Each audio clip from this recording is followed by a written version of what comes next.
আমাদের জীবনে এমন কিছু সময় আসে যখন দেয়ালে পিঠ থেকে যায়, যখন আমাদের নির্দিষ্ট চাওয়া পূরণ করা ছাড়া আর বিকল্প কোনো পথ সামনে খোলা থাকে না।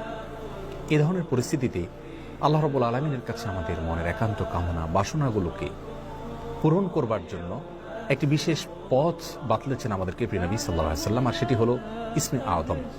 ইসমে আযম মানে হলো মহান নাম। আল্লাহ রাব্বুল আলামিনের এই ইসমে আযম তথা মহান নামের মাধ্যমে কোনো কিছু চাওয়া হলে তিনি সেটা পূরণ করেন। এই নামের মাধ্যমে আল্লাহকে ডাকা হলে তিনি সেটাকে সাড়া দেন। ইমাম নবী আলাইহিস সালামের অনেকগুলো হাদিস রয়েছে। অনেক উলামা ইকরাম ইসমে আযম সম্পর্কে বলেছেন যে এটি হলো আল্লাহ রাব্বুল আলামিনের যে মূল নাম আল্লাহ, সেটি তার অনেকগুলো গুণবাচক নাম আছে। তমধ্যে থেকে আল্লাহ রাব্বুল আলামিনের যে মূল নাম আল্লাহ, এই নামের মাধ্যমে আল্লাহ রাব্বুল আলামিনকে ডেকে যদি বান্দা কোনো কিছু চান কায় মনোবাক্যে অন্তরের গভীর থেকে, তাহলে সে দোয়া আল্লাহ রাব্বুল আলামিন অবশ্যই কবুল করেন। এজন্য কোনো কিছু আল্লাহ রাব্বুল আলামিনের কাছে চাওয়ার আগে যদি আল্লাহ বলে ডেকে ভালোবাসা থেকে, আস্থা থেকে, ভরসা থেকে, কায় মনোবাক্যে দীনতাহীনতার সাথে আল্লাহকে ডেকে যদি কেউ দোয়া করেন, তাহলে সে দোয়া আল্লাহ রাব্বুল আলামিন ফিরিয়ে দেন না।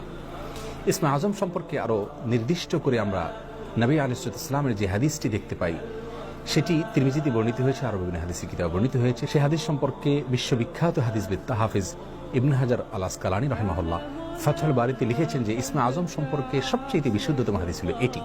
আর সেটি হলো এই যে বুরায়দা রাদিয়াল্লাহু আনহু বর্ণনা করেছেন, এক ব্যক্তি নামাজের মধ্যে একবার কিছু বাক্য বলে উঠলেন, নবী সাল্লাল্লাহু আলাইহি সাল্লাম তার কথাগুলো শুনলেন।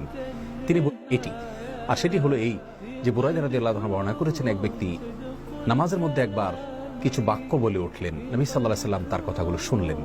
তিনি বলে উঠলেন, আল্লাহুম্মা ইন্নী আসআলুকা বিআন্নী আশহাদু আন্নাকা আনতাল্লাহ লা ইলাহা ইল্লা আনত আল আহাদুস সামাদ আল্লাযী লাম ইয়ালিদ ওয়া লাম ইউলাদ ওয়া লাম ইয়াকুল লাহু কুফুয়ান আহাদ। তার মুখে এই বাক্যগুলো শুনে নবী আলাইহিস সালাম বলেছেন, নিশ্চয়ই এই লোকটি ইসমে আযম পাঠ করেছে। ইসমে আযমের মাধ্যমে আল্লাহ রাব্বুল আলামিনের কাছে কোনো কিছু চাওয়া হলে তিনি সেটা ফিরিয়ে দেন না। এর মাধ্যমে আল্লাহকে ডাকলে তিনি অবশ্যই তাতে সাড়া দেন। এই হাদিসের ভিত্তিতে অনেক মুহাদ্দিসিন ইকরাম বলেছেন এটি হলো সেই দোয়া যেটাকে ইসমে আযম বলা হয়, যার মাধ্যমে এটি পাঠ করার পর আল্লাহর কাছে কোনো কিছু পেশ করলে সেটাকে অবশ্যই আল্লাহ তাআলা পূরণ করেন। মনের যে কোনো ভালো আশা আল্লাহ তাআলা পূরণ করে থাকেন।